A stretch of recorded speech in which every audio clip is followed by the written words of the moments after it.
Davis steps under center. Gibson and McClendon behind him. Davis with motion by Richard. Will give the ball to McClendon. He leaps. Oh, he doesn't get in. He fumbled the football. Carolina holds. The game is over. And Carolina has won the game. Finley to throw. Over the middle, intercepted. Wolford again. Wolford the other way at the 30, the 40. Wolford to midfield.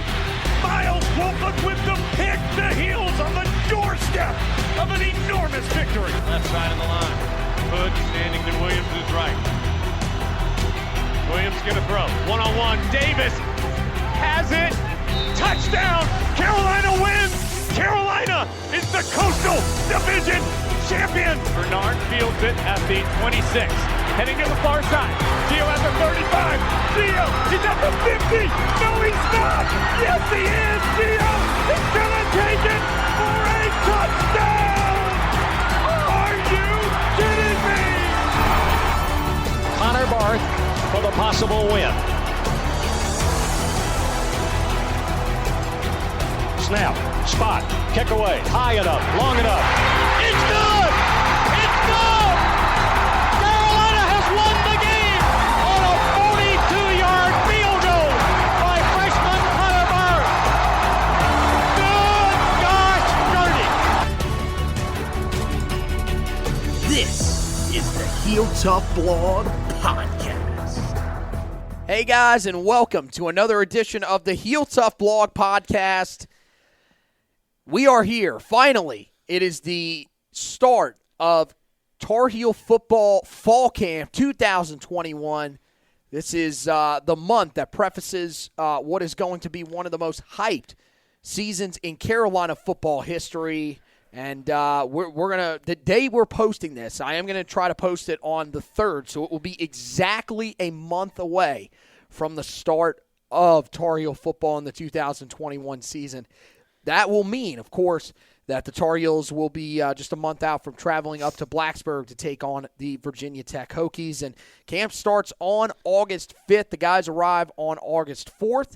And we're here to give you a little bit of a preview of what's going to be coming up here in the fall with a couple of interesting, creative ways that we're going to do that here on this edition of the podcast. We'll talk about some of the top storylines heading into camp, positions we're most confident in, the positions we're most concerned about, and our top position battles that we are watching, sort of a carryover from spring camp. Some of these have changed just a little bit, and we'll talk about those for you here coming up on this edition of the podcast. And, you know, first of all, heading into fall camp, this is about as healthy as Carolina could be heading into fall camp. It appears that most of the guys that were banged up or limited in fall practice are going to be pretty much full goes when this team gets into fall, or during spring practice. When they get into fall camp, they're going to be full goes. Even guys like Joffrey Brown, who missed the majority of spring practice, it looks like he's going to be out there competing for one of the starting wide receiver jobs. Bo Corrales will be back to a full go. He was, you know, of course, starting to get things going, ramping it up a little bit towards the end of spring practice, but did not play in the spring game. Carolina wanted to be a little bit cautious with them, so we'll get to see him back out there and plenty of other guys on the field. And I think that's one of the things that Carolina's got to feel pretty confident in. It's, you know, rare that Carolina at this point has had a ton of serious injuries. But, you know, of course, last year you had lost Kedrick Bingley-Jones, who you were looking at, you know, based on how he had performed in the weight room before everything was shut down due to COVID. A lot of people thought he could be a big impact guy for you on the defensive line, which at the time was a little bit of an unknown. This year it feels like everybody that you need to be healthy is healthy, and it's going to create some really good competition as they get into fall camp. Yeah, and it's, you know, I think that's the thing. I think it's where this program is at now, is where there's going to be a lot of competitions on that side of the ball, and same with the offense. And I think that's a good thing. A lot of people think, well, maybe it's worrisome, but I think it's also good that you've got that much talent and that much depth that you've got to sort out who's actually going to start and who's actually going to play a role for you off the bench. Well, you definitely want to see some separation. Mack Brown has talked about that, and we'll just go ahead and get into some of our top storylines here. And I think that's one of the big things here, that when you talk about our first storyline, that's the areas where you need to see a little bit of separation. The skill positions right now, they have a lot of talented guys. Mack Brown has said that, but he said that in the spring they didn't really see a whole lot of separation. We've pretty much come to the conclusion that Ty Chandler has sort of separated himself as the main running back, but behind him, there doesn't seem to be a whole lot of separation. And then at wide receiver, it doesn't really seem like there is a ton of separation between any of the guys. Beau Corrales is probably the one guy, along with Josh Downs, that you would right now feel pretty strongly are going to play significant roles for the Tar Heels there, but behind them, mainly because of the fact that Joffrey Brown was injured, you don't really know a whole lot about that group behind him in terms of who is going to step up and take those number one reps. Yeah, there's reason to be concerned about the wide receiver position, but I'm less concerned because I think this offense will just generate production from those guys. I think it's we believe it's a plug-and-play system. I think we're going to find out if that's actually true or not this year.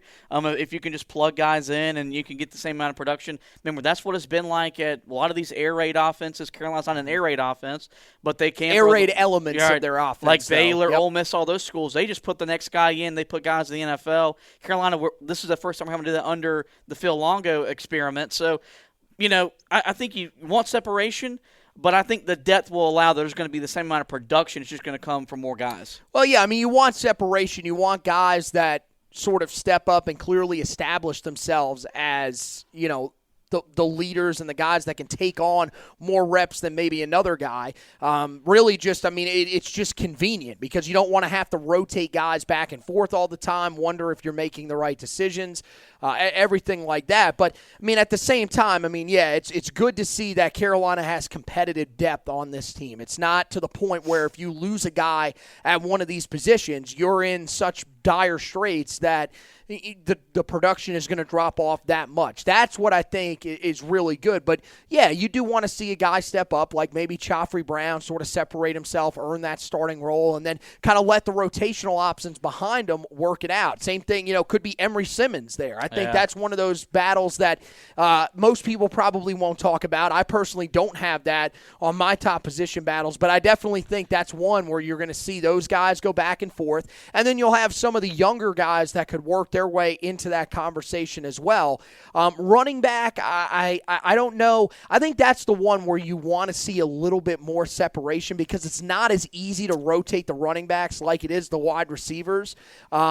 I think, Ty Chandler's clearly your guy, but behind him, you want to see somebody sort of assume that number 2 role because as we've talked about from last year, when this offense is at its best, it's when it has at least 2 options in that backfield that can sort of keep Ty Chandler fresh because you don't want to get to a point in the season where when you go on the road in that October 30th game against Notre Dame, Ty Chandler's worn down because he's carried the ball, 130, 150 times already this season. Yeah, we talk about, putting guys in at wide receiver position now you can plug it. It's harder with running backs. It's really hard to just put a new guy in unless you're like Wisconsin or one of those schools. That's all they do is they just breed running backs, and I think that's – Well, that's also a big part of their offensive line playing well, which is key for this team this year.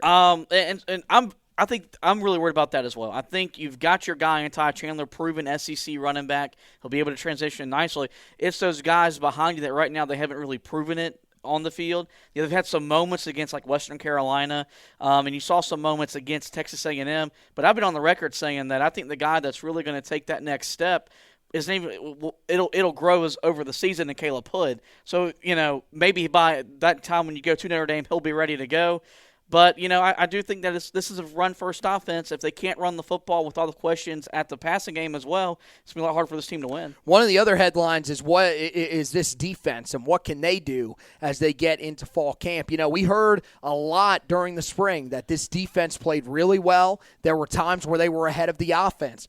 You wonder if that's going to keep up as this team gets into fall camp. And, we've heard it multiple times before, and then right when they get towards the start of the season, the offense really starts to take over, get in a groove, and pull away from this defense. If this defense is going to take the next step this year, we need to keep hearing those positive things that we've been hearing coming out of camp so far this year. You may need a guy like Jaquarius Conley to be your solution at safety that allows you to move some other pieces around. You may need a guy like Des Evans to really be showing that he can consistently get after the quarterback. I think there's some good things that we've heard about this defense through the spring. Now, can it carry over into fall camp? Yeah, here's the thing. Mack Brown's going to do probably a weekly press conference during the course of the camp. No doubt. If there is some – you're going to know from him directly what he thinks about this defense because he is he's going to tell you like he sees it, and exactly. he hasn't hit it the first 2 years. He's not going to hide it now with all the expectations around this program. And so I think it's going to be really important to pay attention to what his says. Same thing if Jay Bateman speaks to the media. They really revealed their true thoughts and opinions on what they're seeing on the practice field, the guys that are reporting from practice, stuff like that. Usually the first day or two, you usually see a defense be ahead of the offense because the install. Hopefully, this defense should be the headline of camp the first week and a half to 2 weeks. It should take the offense some time to start making some headway against this defense. If not, there's reason to be concerned. Well, you would have to be impressed with what Sam Howell and the guys have done probably during the summer, staying together. I think but at if the you same had the time, same guys from last year, yes. This year, no. If this year's offense is that much better at the start of camp than the defense, I do think there is an issue. Well, I think the biggest area where you're going to want to see, and look, you don't want to see them dominating every rep, but you want to see your D-line winning, probably keeping it about 50-50 with your O-line. You don't want to see this O-line completely dominating them. At the same time, you don't want to see your D-line just absolutely destroying your offensive line. So you want to see a good balance, and that's where it starts because Mack Brown has talked about that so often. And I think here in the fall, they're not, when they're going through a lot of these drills getting set up for the season, Mack Brown does not want to blitz as much as he has over the last couple of years. Jay Bateman's scheme has been very aggressive so far because that's been the best way that they can get pressure on quarterbacks, but it's left them vulnerable. Games like Boston College, games like Wake Forest last year where they were blitzing, but if it doesn't get home, you're putting your guys in bad situations. They want to try to get away from that. Mack Brown has talked multiple times about we've got to win the one-on-one battles up front. If they can consistently show that here in fall camp, especially some of those veterans that are there, like Tamon Fox, Ray Vohasek, Tamari Fox, if those guys can show that, I think that's where you're going to start to get that confidence. It's going to breed that confidence because when you get that pressure up front, it's going to take the pressure off those guys on the back end who have been hit or miss. The rest of the guys, not really overly concerned about the starters. I think when you get into some of the depth, that's where you're going to have to see some guys probably grow up pretty quickly. We'll see if certain guys, continue to take the steps that they did during the spring. But I think that the biggest thing is you want to see this defense showing that basically at this point they're going to be capable of helping this team win a game or two early on in the season if they need it because there's no guarantee this offense is going to be as good as they were early in the year right out of the gate. If Carolina wants to win the ACC Coastal, which they were picked to do by the ACC media, and play in the ACC title game, the defense is probably going to have to win them at least 2 games, in my opinion. So, and it's probably going to have to be in the first month and a half of the season where the defense is going to have to win you those 2 games. May have to win the first game for you. And I'm going to be honest with you. That's going to be an extremely tough environment. You're going to a place that you haven't had a ton of success before. It's your first game of the season. And remember, this is the first time in over a year that Virginia Tech's had a fan base inside of that stadium. So it's going to be a raucous environment. So I think they've definitely got to be ready. We'll know going into that game how Mack Brown feels about his defense. Like you said, he's very honest, so we'll get a good feel for that. And then the other storyline that I'm watching, just because he's talked about it so much this offseason. You've talked about a guy that could be on the hot seat just a little bit for his job as Stacy Searles. Well, I don't think there's any questioning of the fact that Javon DeWitt is in a crucial year for him. This special teams unit now last year, again, that was his first year as the special teams coordinator. It was a COVID year, so you couldn't get as many things that you want installed. But Mack Brown demands excellence. And like you said, this is it's a short window for Mack Brown here at Carolina. He knows that. Look, he's doing everything. It doesn't seem like he's ready to leave the game anytime soon, but you just don't know when health issues can set in or stuff like that. So you need to kind of look at every year as an opportunity. I think that's what he's going to look at in this scenario. And if he doesn't see improvement from the special teams unit, then he is going to make the changes necessary. And it starts in fall camp. Can you find a guy that can return the ball consistently for you? That's something that's kind of lacked over the last couple of years. I mean, you've had moments where Daz Newsome has hit a couple of big plays, but the last time that you scored a punt return touchdown was back in the 2018 season with Daz Newsome. So you've got to be able to find some of those plays on special teams. You need to find a little more consistency out of your kicker, Grayson Atkins. And I think that's going to be one of the big storylines because, again, you talk about that first game of the year, really those first few weeks of the year, Carolina's probably going to have some moments where they need to lean on their special teams to make plays. This will be a good chance to see if they can continue some of the momentum that they built in the spring and really clean up some of the things that we saw from them last year. Yeah. So we'll see. I think those are the big storylines to keep an eye on going in. And look, there's some positions on this team that you feel really confident in. There's some positions that you are probably a little concerned about. Now, I will say this. When we say concerned about, this is probably the least overall concern that we've had about a team in a very long time. So while we may be concerned about them, for the most part, we still feel pretty good about the prospects of what they can be. But let's start with the ones that we're most confident in. Number 3 on my list, I went with the offensive line. I think you look at the fact that you bring 5 starters back from last year. I really like the fact if he could stay healthy, that was another guy that was out for a lot of the spring. He's going to be back for the fall from what the indications seem to suggest. If Joshua Ezeudu can stay healthy on your offensive line and anchor that group along with Marcus McKeithen and Jordan Tucker, you feel really confident in what this group can give you from the starters. And as we've seen over the course of the spring, Carolina has built the depth here, which was something that was a concern last year for this team. I mean, when they came into last year, they had 6 guys that they were extremely confident in and an undersized 7th guy in Jonathan Adorno that Mack Brown said he liked what he saw, but he had to put on weight. You found Kieron Johnson in season. That was basically just a diamond in a rough. You threw him out there, and luckily he ended up working out for you. But now you're starting to get a unit that's 9, maybe even 10 deep, and I feel like there's a reason to be really confident in what this offensive line unit can do for you, and you got to be, because they're going to have to be big for you early in the year. Yeah, I got the corners at number 3, which is still wow. Yeah, might be low, but I think that shows you just how confident I am in this roster, top to bottom. It's really just because you don't, and maybe it's not fair.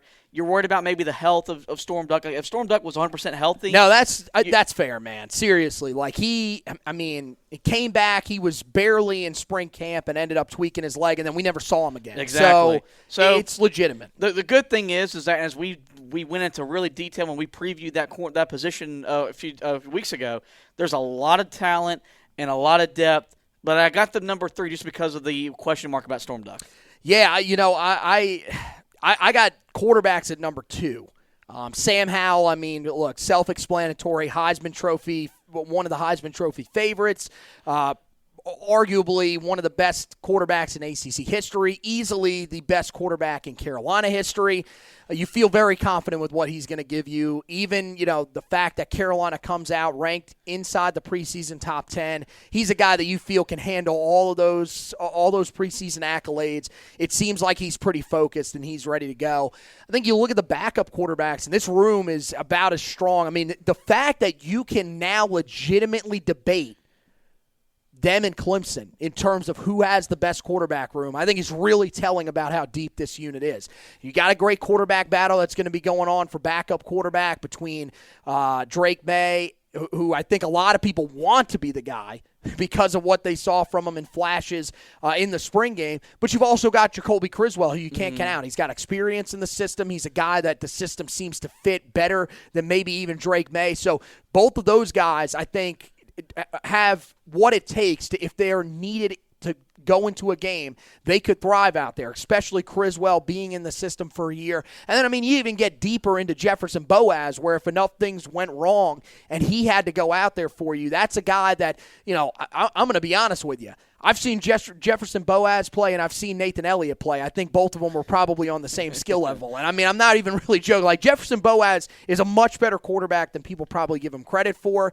So I think the depth of this quarterback room has a lot of people excited and has you feeling confident that, Carolina is in a good spot. Of course, you're hoping that they're in a good spot for the future, not for this year. You're hoping Sam can stay healthy this year. But if for some reason he did go down for a game, if he had to sit out, because this is still prevalent, if there was a reason why he couldn't go in a game because of a COVID situation, you would have a guy back there that you could feel confident in. I got the offensive line number 2 for every reason that you just stated a few moments ago.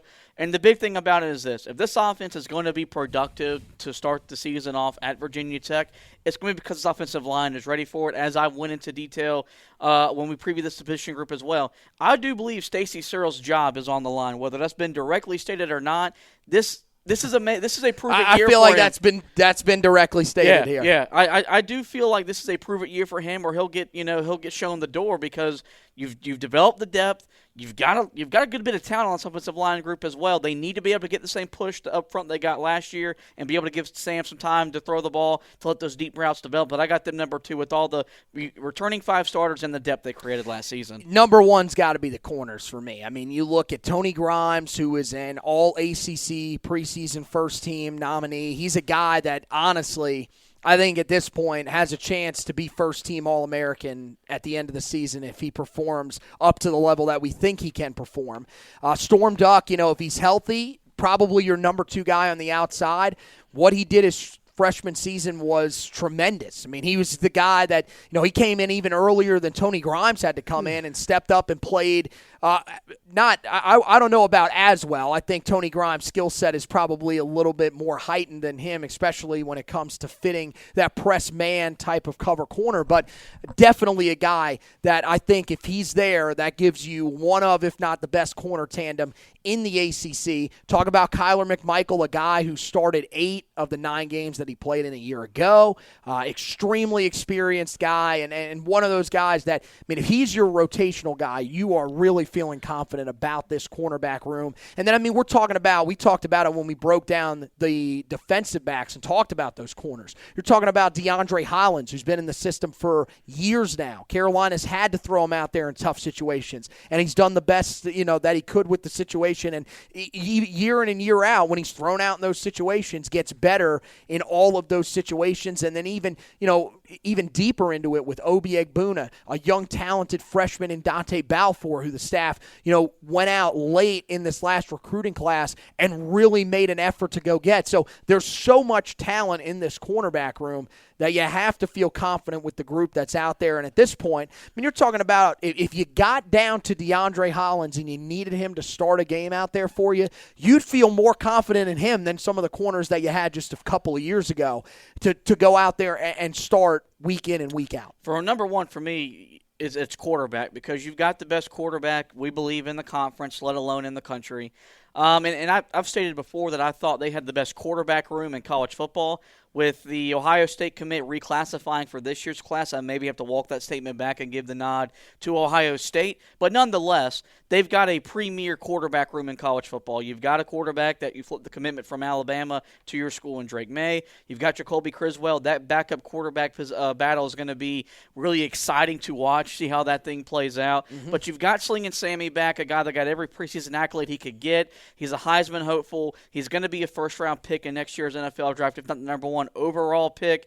Quarterbacks win games. We expect him to win a lot of games. That's why I'm the most confident in that position group. Definitely. I'll let you go first with the most concerned about, because I feel like it's going to be I'm going to have to do something similar to yours here in terms of like rearranging some of the points that have already been talked Yeah, about. so for me, and it's not the starters that I'm worried about. It's more about those guys that are coming off the roll and playing. And for me, it's the linebacking core. I think what you got when you start with Jeremiah Gemmel is going to be really, really good. And God, his name's and all those other guys that are going to be Eugene Asante will be your other starter. Yep. Those two guys I'm really confident in. The guys that are coming off the bench behind them, but are going to have to play some snaps. They're going to have to play snaps. I know Jay Bateman has liked to rotate guys. I think it proved last year. Even if it's 5 to 10 snaps, those things are proven valuable to keep your guys fresh. But your Power Eccles and those guys are the future of your defense.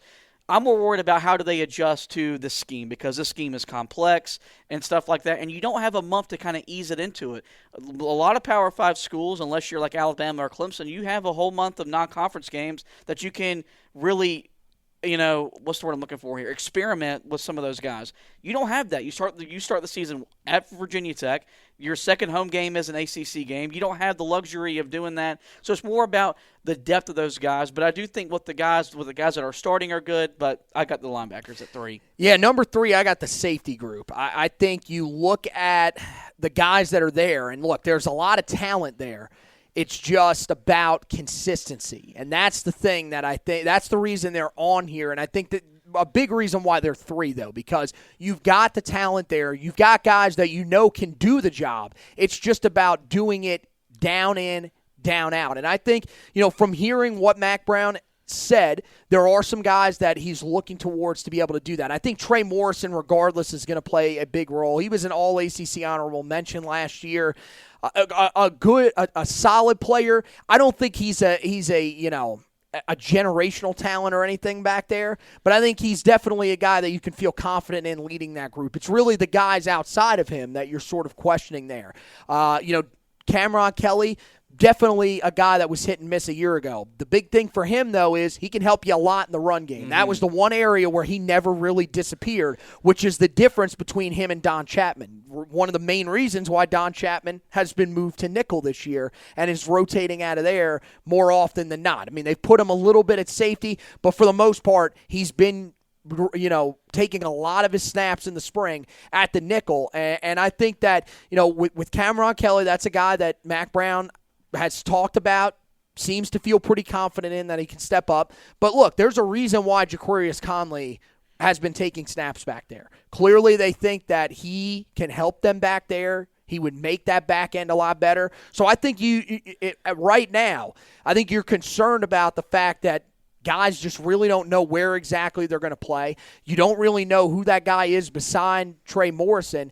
And this was a unit that last year was hit at times for big plays. Can they find a way to slow that down? I mean, they'll have to get help from the defensive line. That was probably that was the one that I went back and forth with here. I had the defensive line probably number 4 because they've got the talent. It's just not proven. But I went with the safeties here because you still have a lot of uncertainty there. And that's another one of those positions that quietly, when you talk about some of those ones where there's a lot of depth and guys haven't really worked themselves out. I mean, we're talking about, Giovanni Biggers is a guy that I think we have to keep an eye on here because of the fact that he started in the spring game. So can they find some clearance there? Can they find where they want to put guys like Ja'Qurious Conley and Don Chapman, lock those guys in, and then be more consistent than they were a year ago? Number 2 for me is I got the running back position group, just because we know what we're getting in Ty Chandler, but besides that, we don't know exactly what we're getting out of all those guys. Elijah Green, Henderson, DJ Jones, British Brooks, who started and played really well in the Orange Bowl, and then you got the 2 guys coming in, and Caleb put a guy who I think that come late October, November will be the number 2 running back, and then Kamaro Edmonds.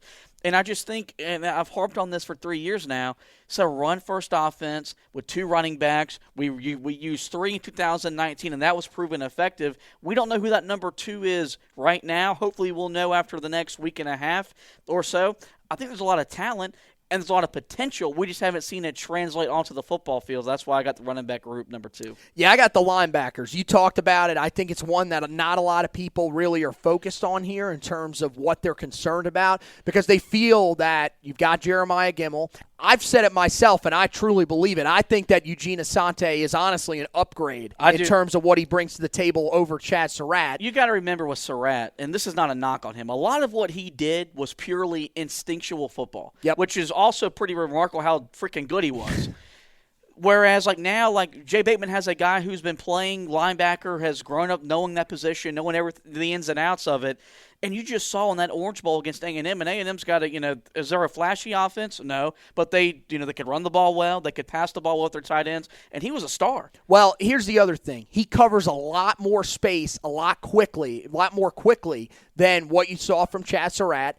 And what I think this does as well, and we talked about it a little, pretty good amount in the linebacker preview, this allows Jeremiah Gemmel to play a more comfortable role for him, which is that guy that stays in the box, focuses on being a run defender, and will probably take on more of the role of what you saw from Chad Surratt in terms of being your blitzing linebacker, because Eugene Asante is a guy that's better in space than him. Yep. So that's going to allow you to be overall, just everybody's going to be in a more comfortable role for them. And Asante was a guy, when you watched him coming out of high school, there was a reason why Carolina valued his commitment as much as they did when Jay Bateman came in and locked him down during the regular signing period of that first year. They knew that he was going to be a big part of this defense. It's still one of those things where you kind of wonder to yourself, how did this guy not play more these last couple of years? How good Surratt and Gemmel were. But are. at this point, we saw, first start, he comes in and was arguably, he may have been the best player on the field in that game. It makes you wonder why we didn't adjust and we put 3 linebackers on the field at one time, maybe. Right. The system, I think, kind of limits you in that. But, still, I think there's reason to be confident there. But like you said, I think it's more, you're not really worried about the talent that's back behind them. You're worried about the experience, because the talent, the upside for Dilworth and Eccles is through the roof. These guys are the future of your linebacking core, and they are going to be sensational players. The thing is you are an injury away from one of these guys having to start. Yeah. And we're talking about this injury could come on the first defensive snap of the game against Virginia Tech, and one of these guys is straight in. It really makes you wonder. And look, maybe Carolina did pursue a transfer option during the transfer season. You would have maybe that's position group that, looking back, if something happens, like an injury happens, and this is football, they're bound to happen. If one of those guys get hurt and the defense struggles, and Mack Brown goes back and says, well, guys, we should have been more, we got the running back, which we needed, but we also could have gotten a linebacker. Yeah, I think, he feels confident, I think, in we the all feel freshmen confident sitting right now that are back there. I think that if you had to throw one of those guys in, you could. You're just hoping that if something happens, it happens late in the year. But that's the thing. There is a risk here, because I've seen, this is the one position group where Mack Brown has talked about it, that there will be a lot more rotation this year. Except maybe at linebacker. He has pretty much basically said that, look, it's Gemmel and Asante there. We're going to have those other guys back there. If they need to be in the game, they will. But that's a position where they feel like there is a bit of drop-off. And that's not something you should be too concerned about. That is going to happen. You're always going to have positions on your team where you will feel like, no matter if you're Alabama, if you're Clemson, whatever, if you lose a guy, there will be some drop-off in the skill level of the guy that's there. I think at this point, though, you're talking about, in terms of experience, the next most experienced guy behind those two starters in Gemmel and Asante is Cedric Gray. Yeah. Cedric Gray has taken 6 defensive snaps in his entire career. So you're talking about just a humongous gap between those two. And look, when Asante started last year, he hadn't played a ton of snaps either. But there's no guarantee that those guys are going to be able to come in, especially because of the fact that they are true freshmen. They're probably still going to be a little bit undersized. There's going to be a learning curve whenever they are in the game. That's why you're hoping, your guys can stay healthy. And some of those games against, Georgia State early in the season, even maybe some of your conference games, if you're playing as well as you hope that you can play, you can get some of these late reps for these guys to get into the game and get a little bit of experience. Number one for me is a safety position. When you were going through, you had it number 3. You said they had a lot of guys that don't know where they're going to play. Now, that's pretty concerning if you're asking me. And look, I went into detail when we really broke down this position group.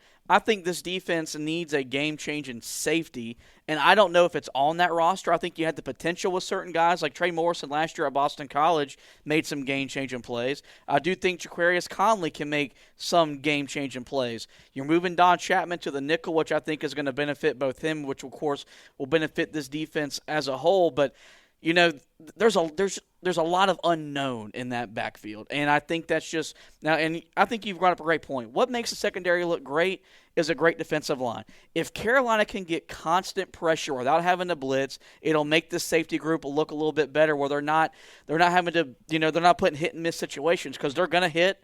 And sometimes they're going to miss. The problem, as you mentioned, when they missed, they were big plays for big touchdowns, and they cost Carolina ball games, especially the Orange Bowl loss to A&M. So I think there's a reason to be concerned there, but I do think there's a reason to believe that when they show up to Virginia Tech, they'll have enough to get by.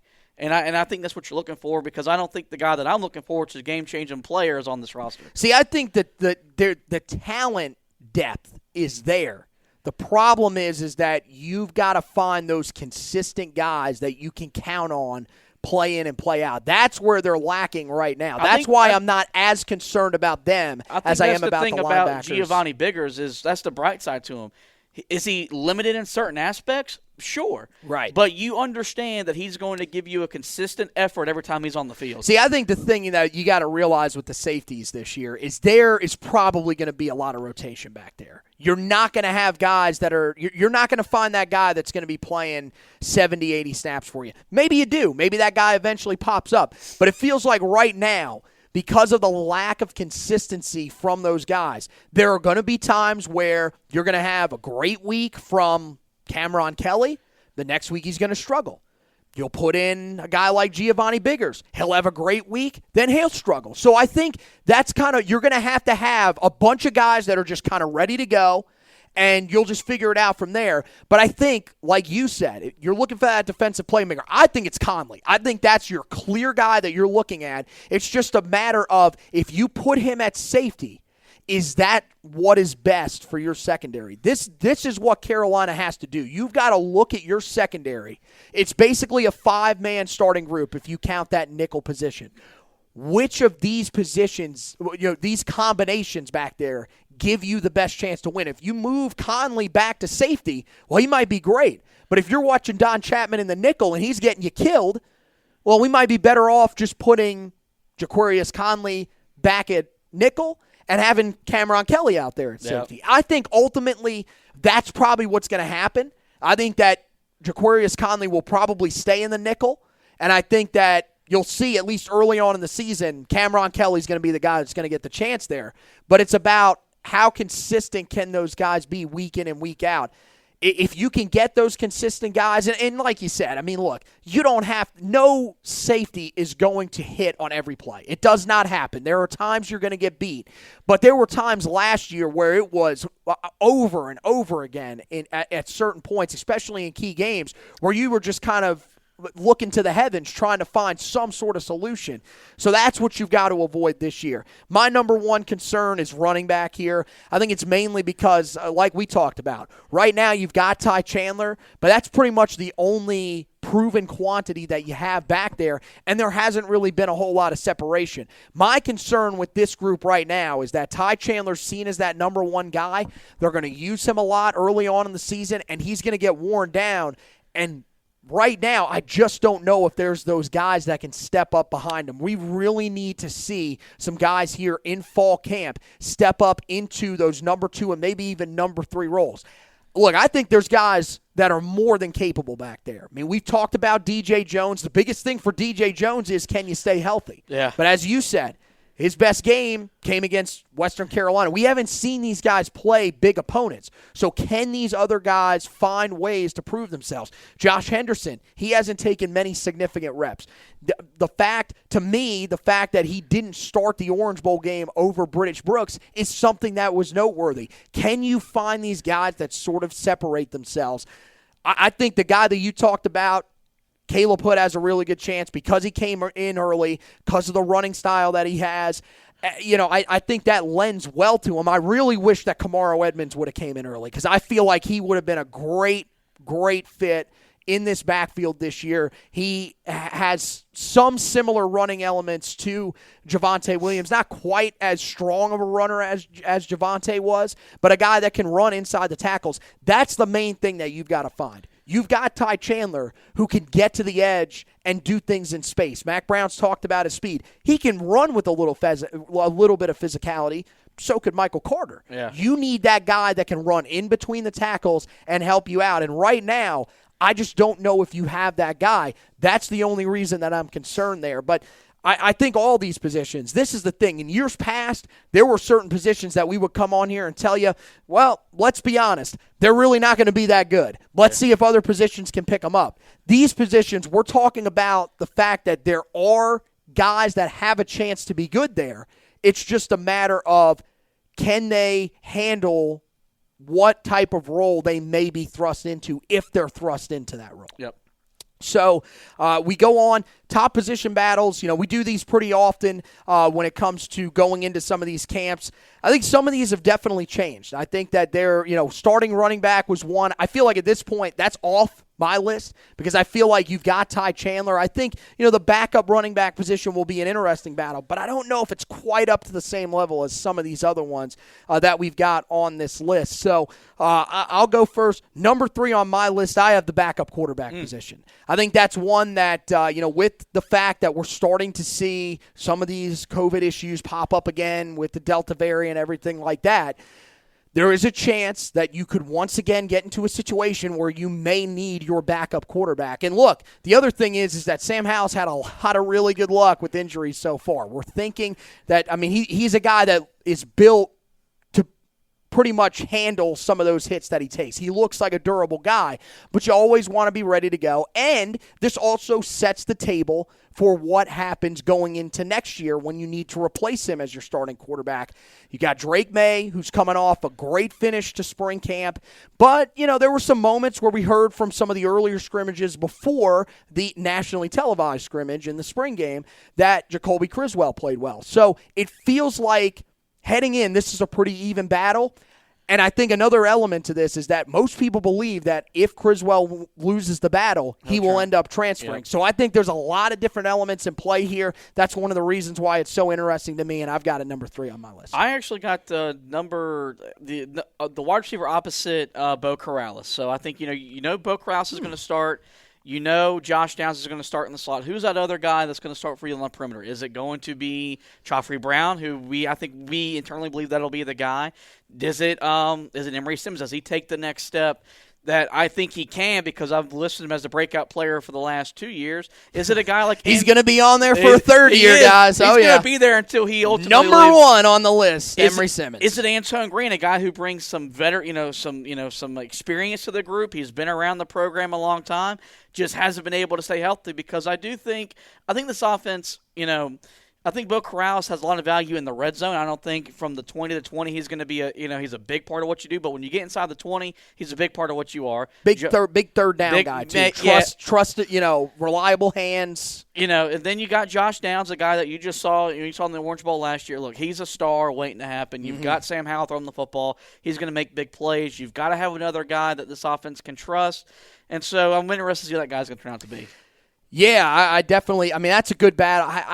The only reason why I didn't put that one on there is because I feel pretty confident that Joffrey Brown, if he's healthy, can win that battle. Mainly because I talked about it. One of my concerns that I think I'm not, as I start looking at it more, I'm not overly concerned with. But I wonder how they replace that deep threat speed option that you had in De'Ami Brown.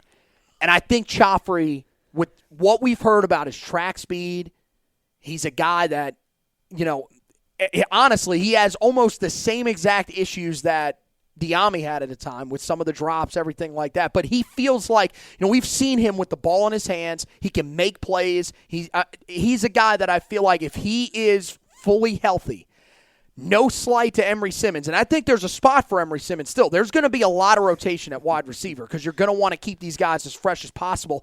And I'm going to be honest with you, I think there's going to be moments where Bo Corrales will not be on the field. I think there will be moments where Chafrey and Emery Simmons will be your two wide receivers with Josh Downs on the field. There'll be times where that'll be thrown out there. I think that Chafrey Brown is probably that guy that has the advantage right now, and I feel pretty confident. That's the only reason I didn't put it on there. Number 2, I've got the starting edge rusher position. And I know that we've heard a lot of really good things about Des Evans, but there's one reason why I put this on here.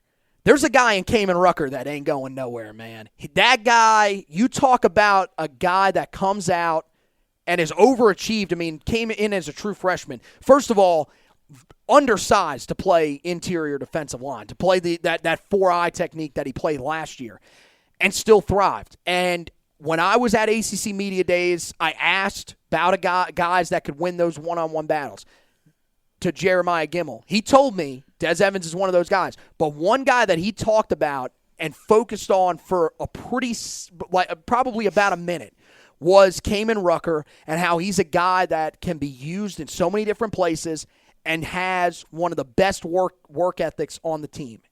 He's a guy that is going to thrive wherever you put him.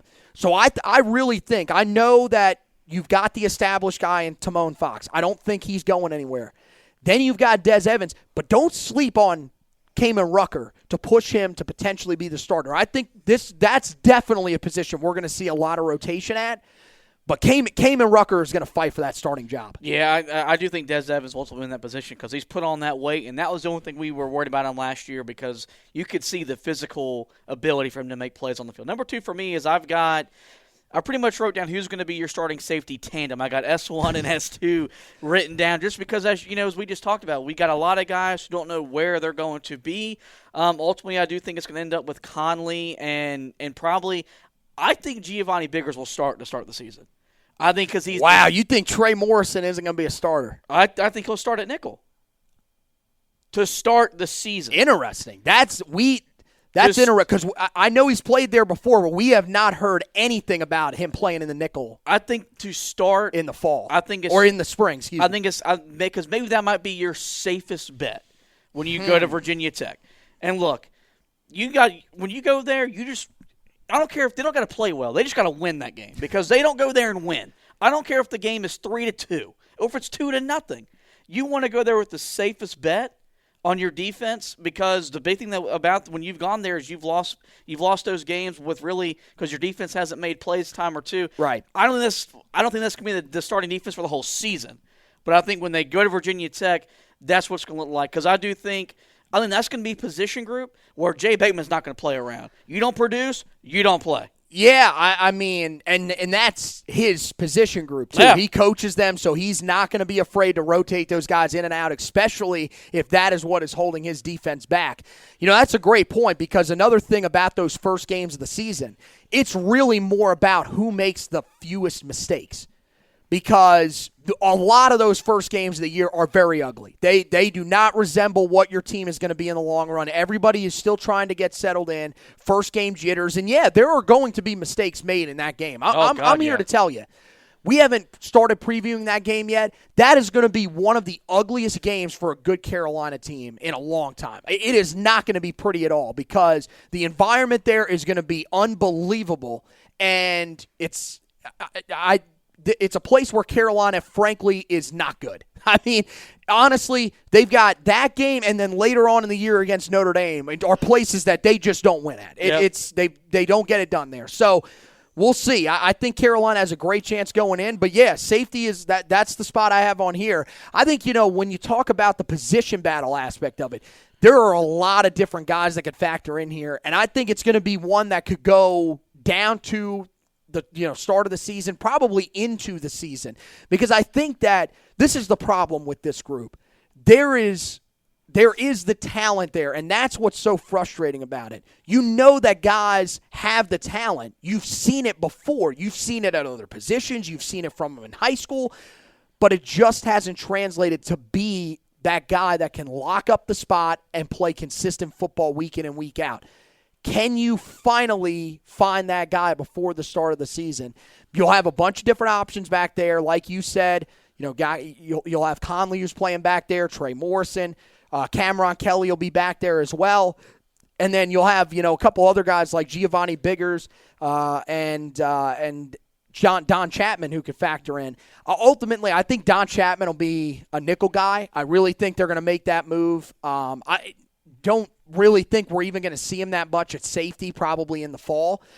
Conley is interesting because I ultimately believe that they're going to look at it and feel like, look, we got through last season with Morrison and whoever back there. We could probably do that again this year. Hopefully those guys take steps forward. I think the big key here is, what does Cameron Kelly show you? If he's that guy that can become consistent enough, you can probably live with him and Trey Morrison back there as the back line of your defense. Have Conley continue to do what he's been doing out of the nickel and just go from there. But I think you're right. I think at this point, you're going to see a lot of guys getting moved back there. You're going to see a lot of different things. I mean, every day at practice, you're probably going to see a different guy taking snaps with the ones. Yep. And you're going to see them trying to figure it out. It is crucial to figure that out before the start of the season, but I also think that you will see a lot of rotation back there in that first game of the year. I think you're right. I think Giovanni Biggers will play a role in that game, and you'll probably also see a couple other guys. I really do think, look, if somebody gets burnt for a big-time touchdown or really just isn't producing, is looking a little bit lifeless out there, they will be taken off the field. Somebody else will be coming in. That's the point that they at least want to get to, is to have a couple of guys that they can feel confident can do some things in there for them when they get to that game in Blacksburg. I finish up number 1, the number 2 cornerback position, assuming that Storm Duck isn't ready to go to start this season. So if Storm Duck's healthy, so you think if Storm Duck's healthy, he's your number 2 corner. That's what I think. But if he's not healthy, Okay, so not that he's not fully. So if he's 80%, yeah, because if he's out, if he's not gonna play. Let's say that leg injury is something again, or he gets banged up again. Kyler McMichael's starting over DeAndre Hollins. No offense to DeAndre Hollins, he's a good player, but Kyler McMichael would start over him. You're saying, and I'm going to be honest with you, I think even when he's fully healthy, Kyler McMichael will still give him a little bit of a push. I think you're right. I think based on what we've seen before from the two guys, Storm Duck's probably the guy that you would go with. I think it's very similar to wide receiver, where there would be a battle there, but I would feel very confident that Storm Duck would win it. But you're right. Kyler McMichael is going to push him. He showed enough last year where there's a reason for him to be confident in himself and for the staff to take a hard enough look at him on the outside where he could succeed out there. So I think, the only reason I wouldn't put that on there is because I feel like maybe I'm just being an optimist here. I feel like you've had the summer to recover. Storm Duck's got to be pretty close to 100%, right? You're hoping so, but don't you think your head coach would have told you that? He hasn't really said a whole lot about the guys. I mean, look, he hasn't confirmed that Joshua Zudu's a go. He hasn't confirmed that Joffrey Brown's a go. Really, this is the thing. I guess we'll know when camp opens. See, you would feel like if there was an injury that was going to keep one of these guys out for a significant period of time, that would have definitely been revealed, because those types of injuries have happened before in the summer, and when it happens, basically you've got no choice but to reveal it, because a guy's out for the season. He's more than likely going to be walking around in a cast, something like that. Somebody's going to see him from the media, and they're going to start asking questions and reporting it. So Mack Brown's pretty open about it. He's not. I mean, look, they do the hockey version of injuries: lower body, upper body, lower extremity. They do that kind of stuff, but they will tell you when there is an injury to the guys. It will be interesting. I think if I had to bet, I would say he's probably going to do a press conference on Wednesday when they arrive. he will probably do a press conference, sort of lay out what fall camp's going to look like, talk a little bit about probably if there's any Delta variant stuff, some new rules that may be in place for that, how they're going to go about, how many guys are are vaxxed. Does that mean that you can have in-person meetings, all that kind of, he'll answer all those questions. There'll be the questions about, are there guys that are banged up? How, what is the status of, Azudu? What's the status of Chafrey Brown? So I think those questions will be answered. If not, would be after the first day of practice. One of those 2 days, he's probably going to have media availability, and we'll find out there. But I don't know. I'm an optimist. I feel like the amount of time that he's had to recover, you feel like Storm Duck should be ready to go. But, I mean, look, this was one of the first practices. It was back in March, his first meeting with the media during spring camp. And he said that Storm Duck had tweaked his lower leg. We didn't see Storm Duck the rest of the time out there. Now, part of that may have been, look, it's spring ball. He's been through this before. We're really confident in what we see in him. We want to get our depth guys more work anyways. They talked about that a lot in the spring, about getting the young guys more reps than the veterans. I mean, there were drills that, like Jeremiah Gimmel, didn't even go through half the 7-on-7 drills. He set him out. There was no point. He's been in the system for how long? He knows what he's got to do. He's off on the side doing his own work. When they get into fall camp, he'll be the guy they're going to focus on more. We want to get some of the younger guys reps. So maybe that's the thinking that they had with Storm Duck, especially coming off the injury, but we'll just have to wait and see. So fall camp, as we mentioned, it gets underway. August 5th is the first day. That is this coming Thursday. We'll have you covered on all of those fronts, everything going into fall camp, and then once we go through fall camp, we'll have you covered with all of those press conferences from Mack Brown. We'll give you our biggest takeaways every time that he has a press conference. That's going to be the best way, really, to keep up with what the Tar Heels are doing this season. I don't know. I think some of the others, the ones with media passes, some of those guys may be able to get in this year, but again, with the Delta variant starting to ramp up, it's who, honestly, there's no telling. You really just don't know. It still feels like it's probably going to be relatively scarce, the amount of media or the amount of media opportunities that will that you'll get to see. So we'll really focus on what's going on with those press conferences, what Mack Brown is telling us about the team. That's a pretty good, what am I looking for here? Measurement of where the team is at in terms of what he tells you, because as Josh said earlier, he's pretty honest about his team. So, he's going to give it to you pretty straight, and we'll get you, everything that you need as this team heads towards the start of the season, when, of course, they will go up to Blacksburg to take on Virginia Tech. We'll have you covered game week for that. We'll have the normal preview for you guys. We'll have the recap, trench report, stock report. All that stuff is back again this year. So we'll have all of that throughout the season for you guys. And, of course, we'll have, before the season starts, some of those articles like the bold predictions article, the breakout candidates article, all that stuff. We'll have that again for you this year as we get you prepared for an extremely exciting season of Carolina football. Currently on the website right now, still a lot of recruiting stuff going on. Make sure you guys go and check that out. Tad Hudson just committed to Carolina the other day, so make sure that you guys check that out. Carolina's still, hearing some good things on the 2022 recruiting trail as well. So there's some guys that could be committing here in the near future, some guys that are going to, that had said before they wanted to announce before the season, some guys that are probably going to push their commitments back. So we'll have you covered up until the start of the season and into the season in terms of recruiting. Again, not sure how many scouting reports we're going to be able to do this year. Time is going to be a little bit more limited this year than it's been in the past, but we're still going to try to give you a lot of those, a good look at some of the guys that Carolina has already landed, that they are targeting in these upcoming classes or the current class. So definitely want to keep an eye on the website for all of that. And then, when it comes to this season for the team that's going to be out there, we do have those position previews up there for you guys. Make sure you go back and read all those, get a look at this roster in depth to see who we think will have a chance to stand out this year. And let us know who you think is going to have a chance to stand out this year, which units you're most confident in, which ones you're most concerned in. We'd love to hear from you guys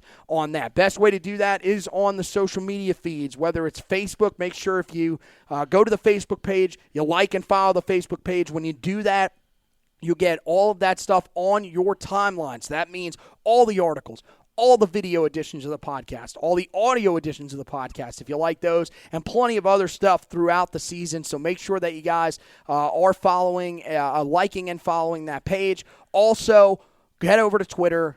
Give us a follow on there at Heel Tough Blog. You can follow our personal accounts as well, at HTB Anthony for me, at HTB Josh for Josh. And then if you're wanting a little bit of that recruiting analysis, you've got Zach Hubbard that you can follow as well, at HacksHubbard2 over on Twitter. For the audio editions of the podcast, if you guys are a listener to the podcast, make sure you rate, review, and subscribe to the podcast wherever you listen to your podcast.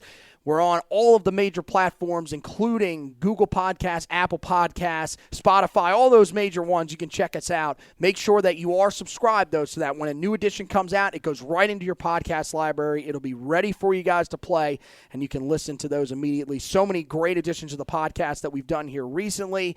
We've had some of the big-time national magazine writers like Phil Steele, Brett Ciencia, Pick Six previews on with us.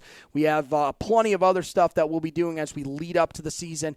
And then, of course, you can go back even further and check out the interviews with some of the former Tar Heels that we did this offseason. A lot of really great additions to the podcast. Some of the guys that we talked to this offseason, Pat Crowley was in there. Kendrick Burney was there. Hailey Taylor, a bunch of great guys that we talked to this year. Make sure you go back and check out all of those great editions of the podcast. And, of course, you got to check out one of my favorites that we did this year, the Nick Weiler edition of the podcast, because he is coming he is expected to be in Chapel Hill for that October 9th game when they take on Florida State. That would be the 5-year anniversary of the kick six or of the kick or of the 54-yard field goal game winner against Florida State. So make sure that you guys go back and check all of those out. Great talking to all those former Tar Heels. So that wraps up for this edition of the podcast. Want to thank Josh for hosting with me. Want to thank you guys for watching and listening.